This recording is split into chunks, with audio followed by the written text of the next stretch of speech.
What's up, guys? So today I'm going to use this gorgeous weather we have today and try to paint some of the interior. If all goes well, I'll be able to mount the battery in the trunk and maybe even try to get the engine started, which would be awesome. So I'm going to try to prime some of the bare metal and paint the interior white.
Thought that we'd go this far.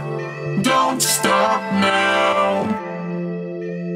Reaching for a distant star. Don't stop now. Isn't it strange how we're safe at home? So that I'm counting days until the second go.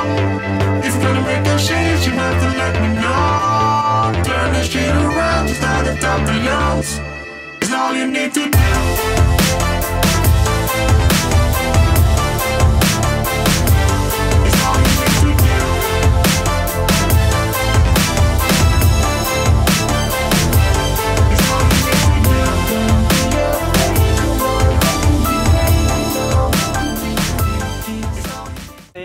I'm out of paint, but it's almost white.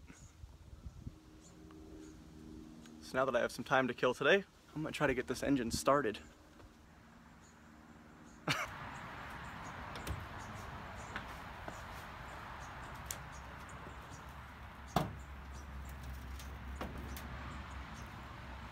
So electrically speaking, for the motor, all we need to do is pop this grounding kit on that I got with Wiring Specialties harness.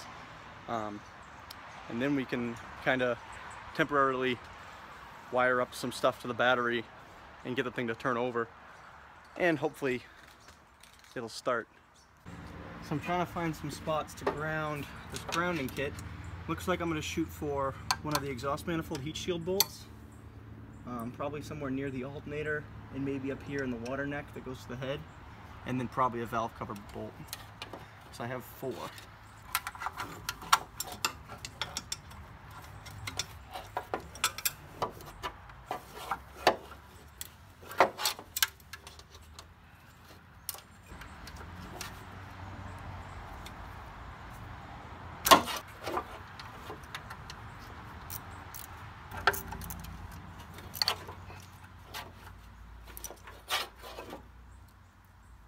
Dang it.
have that there, and then another one there, a water neck.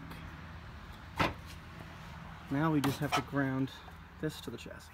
So I grounded it to a hole that was already in the chassis, and I made sure I scuffed up the surface around the hole for the ring terminal. So we tried to hack up some quick wiring. So we had the positive lead from the battery and then the ignition wire on the starter, and then the negative connected to the chassis, and then we hooked up the fuel pump. Side note, I was doing some more research and I actually found out that I had these two swapped. So this isn't actually the regulator. The fuel pressure regulator is on the side of the fuel rail here. So this is the return and this is the feed. So let's try and start it. We only had a little bit of fuel though, and it wasn't enough to prime the line, so I believe we're out of fuel and that'll have to wait for tomorrow. So I'll check back in then. So it looks like it's about to rain today. So just for security, Ted and I are gonna throw up the easy up real quick in case it starts coming down, because this needs to be started today. It has to happen.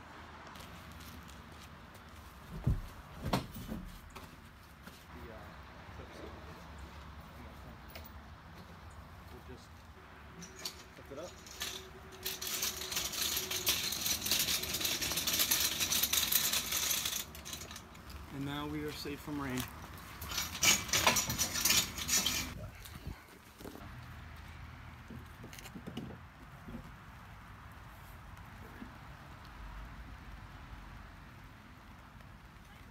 It's starting to rain and our battery's dying, but we're gonna try jumping it, and if that doesn't work, we're gonna try again tomorrow. Ready? Yep. Is it flowing? Can you hear it? Yeah.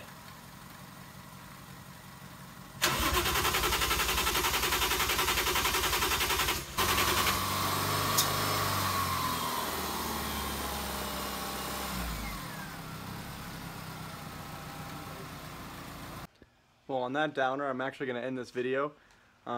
Fortunately, we weren't able to get it started, but I'm hoping if I can actually wire up some permanent wires instead of the temporary thing we just had kind of hacked together, we might get enough juice to get it going.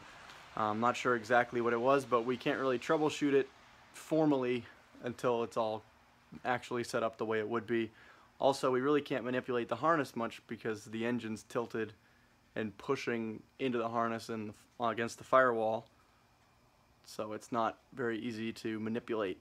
But in the next video, I'm going to be putting in the excessive frame sliders, the excessive frame risers. What are they called? Frame spacers.